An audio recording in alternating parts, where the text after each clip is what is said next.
Мына ушундай дагы жаңылыктар болууда. Премьер-министр ким болот?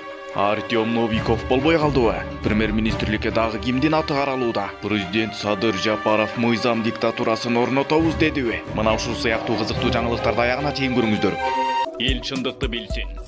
Убагында Аскар Акаев, Курманбек Бакиев дагы айткан, бирок бири дагы орнотулган эмес. Мыйзам диктатурасы кантип орнойт? Президентибиз Садыр Жапаров мыйзам диктатурасын орнотобуз деди. Изги тилек. Учурунда Аскар Акаев, Бакиев дагы айткан, бирок бири дагы орнотулган эмес. Тескерисинче мыйзамсыздыкты күчө түшкөн. Эмне үчүн экендиги кызык болуп турган болсо, анда мына бул окуяга көңүл буруп туруңуз. Бир жаш император болот. Жаш император бийликке келгенде мамлекеттик башкаруу реформасын жасайм дейт. Ордодо иштешкендердин бири да реформаны кантип жасашты билбейт. Ошондо тоодо өзүнчө жашап, китеп жазып жүргөн акылманды алдырат. Акылман императордун сөзүн угатта мындай дейт: "Менин сизге сунушум, мамлекеттик реформа жасайм деп, өз башыңызды тозоктун түйшүгүнө салбай эле коюңуз. Сиз императордун баласы болосуз. Төрөлгөндөн эч нерседен кем болбой эрке өстүңүз. Кыйынчылык көргөн жоксуз. Реформа жасоо деген тозоктун отун кечкенге барабар иш. Сиз биринчи эле кыйынчылыкка учураганда чалкаңыздан кетесиз.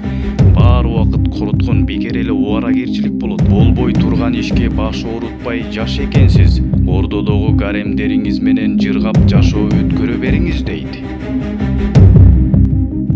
Тоодон түшүп келген дербиштин императорго карата айтылган мындай орой сөз үчүн кошаматчы кеңешчилери башын алалы дешет. Император реформа жасайм деген оюнан кайтпайт. Ошондо тигил акылман: "Макул, мен реформа жасоонун жолдорун иштеп чыгайын, аны да ишке киргизүүгө жардамдашайын. Бирок биринчи эле тоскоолдукка учурап, сиз оюңузду өзгөрткөндө мен баарын жыйыштырып астыңызга таштайм да өзүмдүн тоомо кетем. Сиз мени бошотосуз" деп убадалашат. Ишти мыйзамдарды өзгөртүүдөн башташат. Мамлекетке реформалык иш кызуу жүрүп, далайлар андан жапа чегип, мыйзамдуулук күчөп, мыйзамсыз жашоого көнүп калгандардын нааразычылыгы күчөп, ал түгүл элдик толкундоолорду уюштуруу аракеттери көрүлө баштаган маалда императордун агасы мамлекеттик коргоо министри күнөө кетирип, мыйзам боюнча анын мурдун кесиш керек болот. Мына ошондо императордун агасы алгач өзүнүн жаза тартаарына ишенбейт.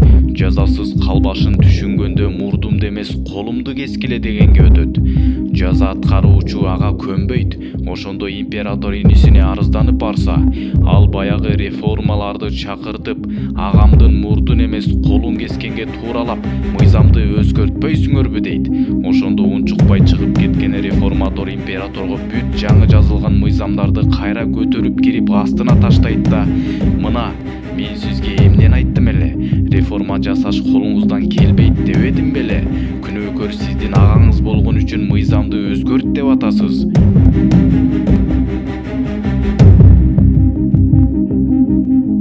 Эгер башка адам болсо жаза токтоосуз аткарылмак. Эгер мыйзам сиздин жакындарга келгенде иштебей, карапайым башкалар үчүн иштей турган болсо, ал мыйзам эмес. Мыйзам деген катардагы кайырчыдан императорго чейин бирдей күчтө иштеши керек. Ошондо мыйзамдык күчүнө ээ болот. Мыйзамга ушундай күч бере албасаңыз, анда сиз реформа жасай албайсыз. Ушул сааттан баштап мамлекеттеги жүргүзүлүп аткан реформа токтоду деп эсептеңиз. Мен болсо тоомо кеттим" деп чыгып жөнөй турган болот. Мына ошондо император аны токтотуп, мыйзам талабындагыдай агасынын мурдун кестирүүгө буйрук берет. Жаза эл алдында аткарылат. Мына ошондо муну көргөн эл: "Биздин император калыс адам тура. Мыйзам кайырчыдан императорго чейин бирдей иштейт дегени чын экен" дешип, көкүткөндөрдүн тилине кирбей, көтөрүлүшкө чыкпай коюшат. Ушундай өтө оор реформалык иштер менен бүгүнкү Кытай империясы түптөлүп бир мамлекетке айланат. Мынакей так ушундай Бүгүн дагы Кыргыз мамлекети так ошондогудай кырдаалда турат. Мамлекетке жаңы реформалар башталар босогосунда турабыз. Реформаны ооз менен жасайм деп айтып коюш оңой. Ал эми аны аткарыш тозоктун отун кечкенге барабар. Өзгөчө Кыргызстанда биз элинин саны аз, чакан мамлекетпиз. Сураша келсек эле тууган чыгабыз. Акыркы 30 жыл ичинде коом өтө бузулду.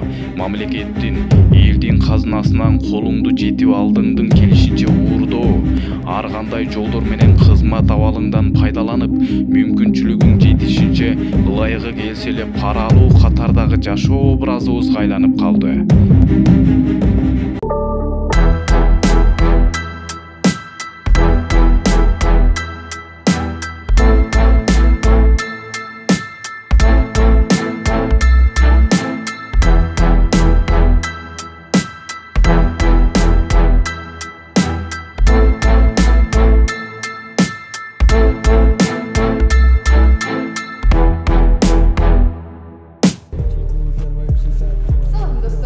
Салам Медерто YouTube каналынын көрүүчүлөрү. Менин байкем өзүнүн жеке розыгрышын баштаптыр.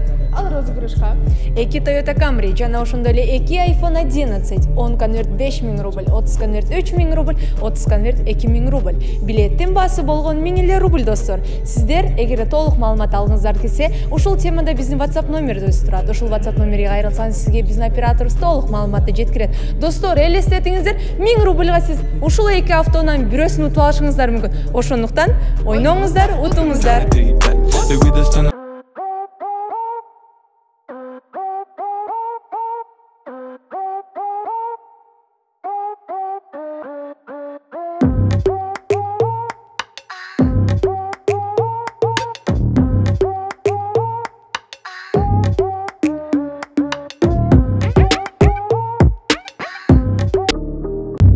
Мамлекетибиз мына ушундай эле болуп калган сыяктуу. Мамлекетке салык төлөштөн качмай, кош бухгалтерия иштетмей, бажыдан 10 машина товар өтсө, 2си мамлекетке, 8и чөндөккө кетпей экенин баарыбыз билип калдык. Бүгүн ушул 30 жыл көнүмүшкө айланган жашоону Садыр Жапаров өзгөртө алабы? Колунан келеби? Же тигил Кытай акылманы айткандай биринчи эле кыйынчылыкта чалкасынан кетип өтө жакын адамды жазалаш керек болуп калса, мыйзамды өзгөртөлү дейби? Албетте, мунун баарын келечек көрсөтөт. Баарысын көрө жатарбыз. Мыйзам диктатурасын орнотуп коюш бир чети оңой эле иш. Эгер Сталиндей кара мүртөз болсоң, мыйзам диктатурасын орнотуу таптакыр болбой турган иш. Эгер мыйзам бийликтин төбөсүндө отургандарга, алардын жакындарына иштебей карапайым калкка иштесе, качан мыйзам диктатурасы орнойт? Адамдар кандай кырдаалга кабылса да, мыйзамдан калканыч коргоо издей баштаса, анда мыйзам диктатурасы орногон болот. Бүгүн коомдогу жашагандар башына иш түшсө, тааныш бийликке таасир бере ала турган белгилүү азам издешет. Анча мынчасы мыйзамдан коркушпайт. Крышабайт эткен таанышы жок калуудан коркушат. Каралары аталгандар бардык ишкерлерден, оокаттуулардан салык алышат. Кичине иши жүрүшүп акчалуу болгондор жансак чээрчитип жүрүшөт. Бул эмнеликтен? Анткени Кыргызстанда мыйзамдар дээрлик иштебейт, дейт Чолпонбек Абыкеев. Эл чындыкты билсин.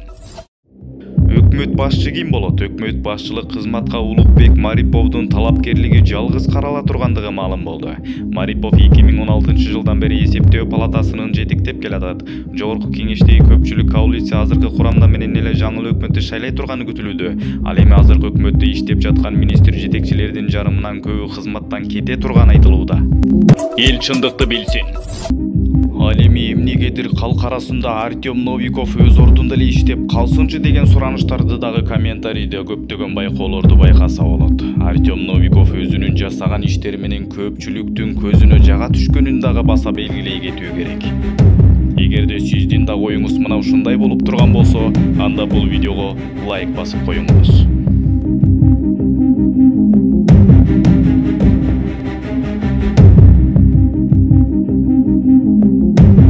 Баса, Шындык инфо каналына катталган соң, коңгуроону дагы басып иштетип койгонду унутпаңыздар. Эл чындыкты билсин.